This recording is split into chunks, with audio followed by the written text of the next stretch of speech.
നരുട്ടോ, എന്താ ഇത്? നീ ആരാ? എവിടുന്ന് അങ്ങോട്ട് വന്ന? അല്ല, നിനക്ക് എങ്ങനെ എന്റെ പേര് അറിഞ്ഞത്? അത് ശരി, നിനക്കിപ്പോഴും മനസ്സിലായിട്ടില്ല. എന്നാലും നീ ഒന്ന് ഊഹിച്ചു നോക്ക് ഞാൻ ആരാണെന്ന്. നരുട്ടോ, എന്താ നിനക്ക് പിടികിട്ടിയോ? മനസ്സിലായി, നീ നൈറ്റേഴ്സിന്റെ യഥാർത്ഥ രൂപമല്ലേ? ആ മിനാട്ടോ എന്നെ കുറിച്ചൊന്നും പറഞ്ഞിരുന്നില്ലേ? വല്ലാത്ത കഷ്ടം തന്നെ. എന്നാ ശരി, ഞാൻ തന്നെ പറയാം. ഞാൻ നിന്റെ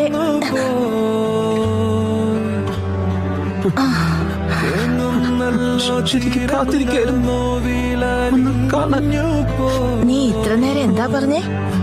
അമ്മയെ നിനക്ക് ഇപ്പഴാ മനസ്സിലായതല്ലേ?